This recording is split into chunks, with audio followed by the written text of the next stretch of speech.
inherited this. Who was the meeting?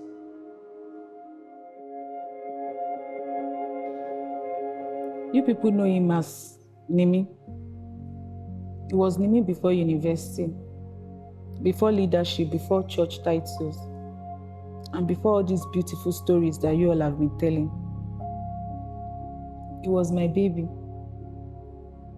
I knew the weight of him before anyone else. I remember the sound of his first cry.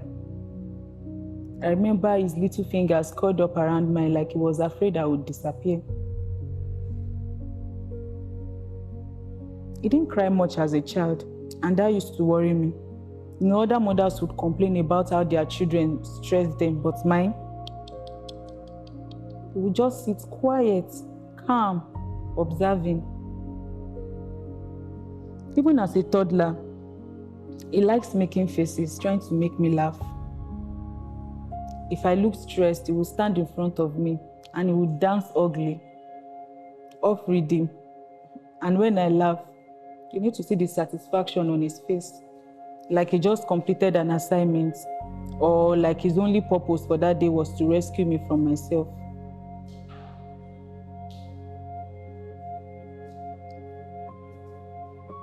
As he grew older, that didn't change. Anytime I come back from work tired, he will look at me and say, "Mommy, you are too fine to frown. Smile now." Sometimes I would even pretend like I'm angry, and he will hug me from the back. That boy,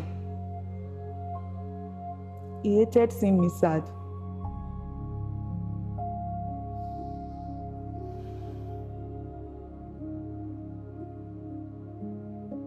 University was his dream. Oh, he was so excited.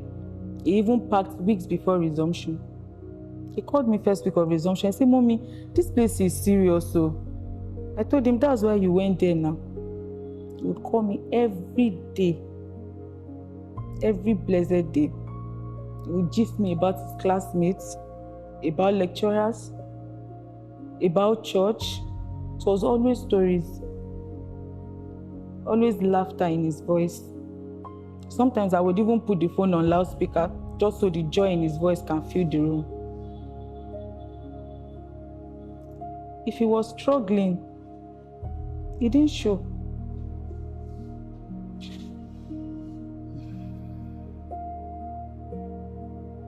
There was a time I asked him, I said, "Oluwalu Nimi, you have been quiet lately. You don't talk much. Shall I feel lower?" He said, "Mommy, I'm fine. I'm just busy." Busy. That word is dangerous. Busy sounds mature. Busy sounds responsible. Busy.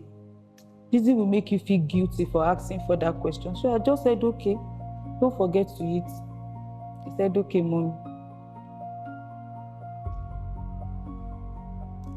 The last time we spoke on phone, it sounded so calm. So calm.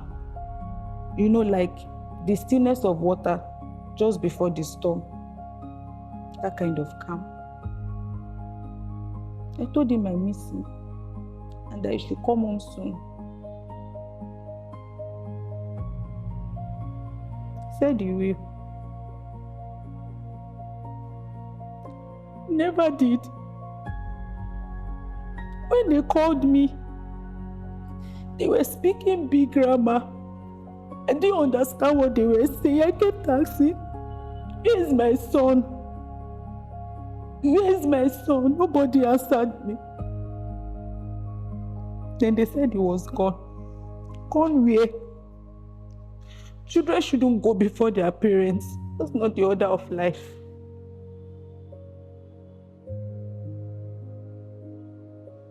People came to the house. They cried. They told me stories. He said it was funny. He loved people. He said he helped everyone. He was proud. But I was broken because I kept asking myself, If he helped everyone, why didn't he ask for help?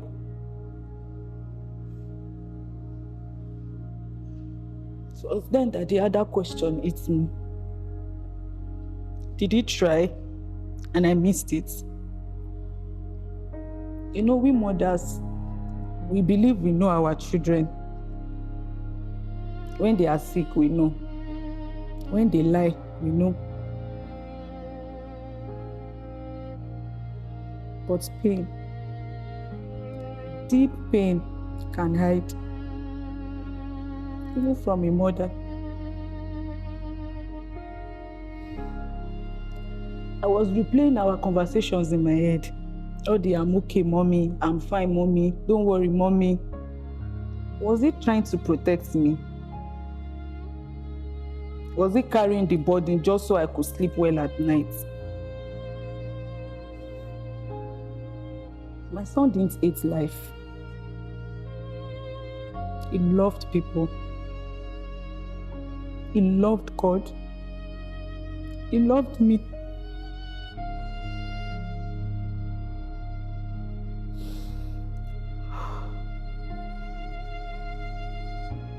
I wish I knew he was struggling. I've at least carried the pain for him.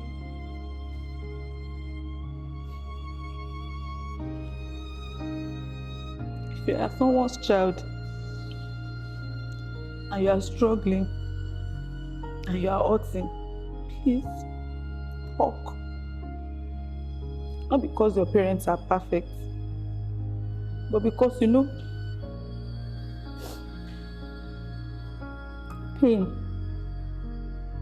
it builds a wall in silence, and that wall grows thick in the dark. And if you are a parent, ask again, even when they say they are fine, especially when they say they are fine. He was my son before he was your friend, before he was your leader, before he was your classmate.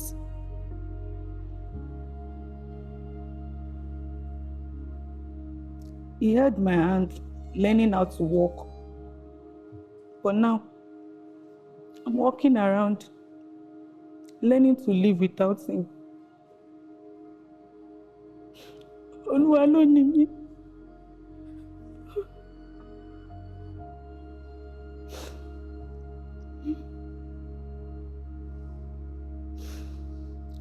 Long after the world stops saying your name,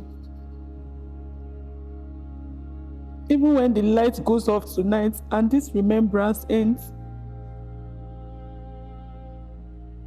you'll always be my son. You'll always be my baby.